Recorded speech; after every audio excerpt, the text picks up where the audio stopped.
Welcome back to another episode of 10-Minute Mood. This conversation is taken from a longer 30-minute conversation, which is available in full on our website. This episode looks at this very practical skills, strategies, and questions you can ask yourself to assess what your exercise mindset is like and how to try to keep on top of having a healthier relationship to exercise so that it can work in service of your values, your needs, and your overall well-being.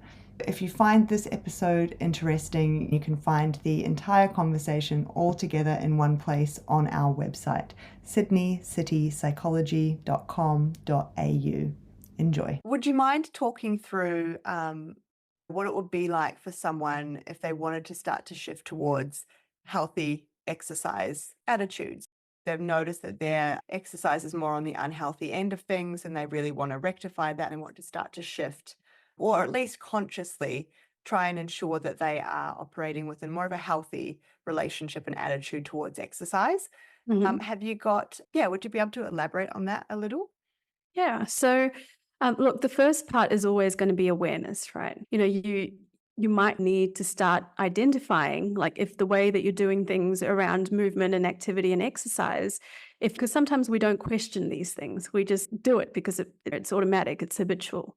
So you might start to build in some awareness and identify, like, how am I actually exercising? Am I doing this in a way that is actually enjoyable, pleasurable for me, that is actually giving me some sense of meaning? Not everyone necessarily looks forward to exercising, but if it is incorporated with your sort of values and around, perhaps I want to improve my health ongoing, I want to look after my heart health, I want to make sure that I have the strength to do the activities I want to do, or the endurance to do the activities I want to do, and am I actually exercising in ways that help me move towards that? And do you think part of that, Veena, is to really start to also pay attention to their thoughts while they're exercising, like getting a sense of what they're thinking and Yeah, feeling as they exercise? Because sometimes that all happens so quickly, people have exactly. never paid Yeah. attention to it. Yeah. Yeah. So sometimes what I'd recommend is do a week or Mm. maybe 2 weeks, but like a week might be sufficient, where you're actually monitoring, like, anytime that you're doing some sort of exercise, right? Monitor how you feel beforehand. Like, what are the emotions that come up? What are you noticing in your body? Also, what are the thoughts that happen before you go to exercise? Are you hearing some of those very kind of rigid, should, must, have to thoughts? Like, I have to do this. Like, there's no way I can eat today if I don't exercise. And then also during the exercise period, what are you noticing? And then afterwards, what do you notice? And so that if you monitor yourself for a week, let's say, that gives you an idea about, and you get some information, some data for yourself about what is actually going on. Yeah, it's really nice too, I think, monitoring, just to have it written down somewhere. It's clear, like you say, at the end, you can sit down and it is all there for you on a page as opposed to trying Yeah. to remember. Yeah, no, great Exactly. advice. Yeah. Yeah.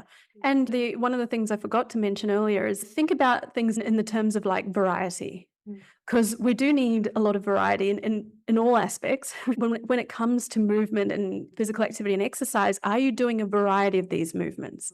Or is it that your exercise routines are routines and they're patterns that kind of happen the same way every single day or every single week, month after month? That reminds me of nutrition. Is that Yeah. idea of variety? Yeah. Yeah, yeah. 100%. And, there are fun foods, right?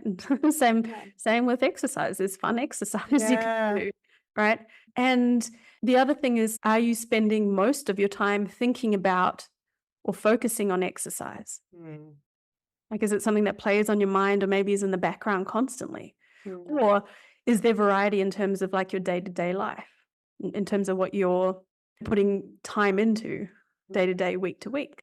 Mhm. So that can be just helping you to shift into, like, in the perspective of things, where does exercise fit? How am I engaging in it? What's my relationship with it? How do I feel about it? What do I think about it? It gives you a bit more of that awareness. And then if you're noticing, actually, I use exercise to when I've had a stressful day or when I get very angry or irritable. Like, exercise is a thing that I go to help me with that, like, get all that out.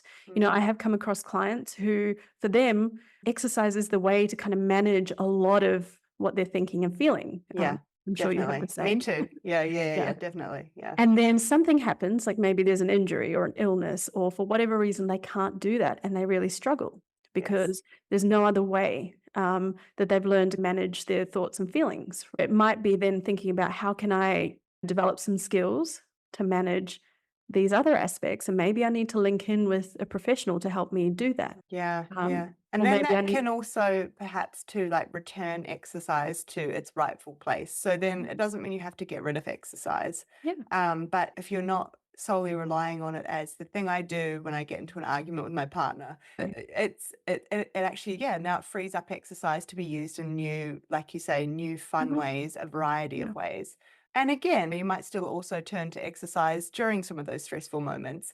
But again, it builds more variety and you have other tools available as well. I think mhm. over relying on any one thing, yeah, it's putting all your eggs in one basket. Exactly. Exactly. And sometimes you might need to, like I said before, in different sort of stages of your life or ages of your life, depending on what's going on around you might need to change what you're doing and you might need to be open to that adjustment. And so part of it might be maybe I need some additional support to look at what are the kinds of exercises I can do Mhm. given that these things are going on in my life. Or I might Yeah. need to consider alternatives, right? Mm. The other thing might be seek some like accurate information Yeah. about what about exercise and fitness and your body and movement and different things that you can do to move your body because what you might be seeing on media or social media it often tends to be the same thing. Mhm, mhm, You mhm, know yeah. ways that you can get your abs or Yeah, and it's body. and it's oftentimes, yeah, just whatever's trending for all sorts of other Yeah. reasons because exactly it's sensationalized or it's Mm, oversimplified or yeah. yeah, I think it's particularly difficult, isn't it? There is just so much content out there around exercise, nutrition, body. Mm, Knowing where to go to get this accurate information must be really tough. yes. Yeah, Yeah. yeah. Yeah, so Um, finding sources online that are evidence-based, perhaps looking at articles that have been published recently or peer-reviewed articles that kind of indicate what we should be doing in terms of exercise and movement.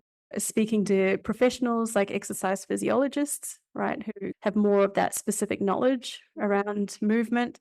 Also, recognizing that sometimes people do have all sorts of beliefs and assumptions about exercise, like, if you're fit, then you're healthy mm, or that, all exercise is healthy, or that, you need to be thin in order to be fit. mhm, Like those kinds of things, we can challenge ourselves by actually opening up to a range of other sources, but mm. particularly evidence-based sources, just to help challenge some of perhaps our assumptions or beliefs we've held over time. Yeah. Some other things might be like this idea of mindful movement or embodied kind of movement, which is starting to tune into like your interoceptive kind of internal cues in your body to Mm, notice what actually feels good and taking the time to actually listen to that just to move towards more optimum health. mm, Like those kinds of things can be helpful, but that's really hard because if you haven't actually paid attention to what's going on internally in your body for some time, that mm. can be really challenging. And again, that's where I say if you're willing to do it, perhaps link in with someone who's able to help you tune into that. Movement such as like dance, yoga, those kinds of movements are a lot more sort of embodied. So you get the enjoyment and the pleasure, but you also get to know how it feels to be in your Yeah, body yeah. and moving. Yeah, and I imagine very linked to emotions as well, because Mm. emotions are obviously also Yeah. located in our bodies, so I can see the overlap. I Yeah. think for me, the most obvious mindful movement that I can think of is what I'm experiencing right now. But when I first wake up in the morning, just this need to stretch, Yeah. noticing in my body, it's Yeah. almost like it's saying to me, please stretch, please. Exactly. Yeah. Yeah, yeah, And we are becoming more sedentary over time, and that causes all sorts of other physical health concerns and difficulties. But stretching is a great way, even in between sitting for prolonged periods of time, or if you're used to only exercising a certain type of way, running, for mm, instance. Stretching is a great way to start to get in touch with what's happening in different areas and parts of my bodies and those muscles. mm. Right? What am I noticing? And giving yourself time to do that as well as part of Mm. recovery. Yeah, yeah. I can imagine it builds up those connections too, right? So that Yes. you have a more fine-tuned understanding of what's happening in your body over time. Mm. And that can obviously be useful to give you all sorts of information. So that makes, yeah, that makes really good sense to me. Yeah. And sometimes we need to come to terms with that genetics is also a part of this. Like Yeah. it plays a role. And that's a really hard thing to sometimes sit with because we can't be how we want to be. Like our ideal body might not be what our body actually is. Yeah. And so we need to find ways to be kind towards ourselves and understanding. I can't change my eye color. I can't change my natural hair color. Those are things that we have. I can't change my height.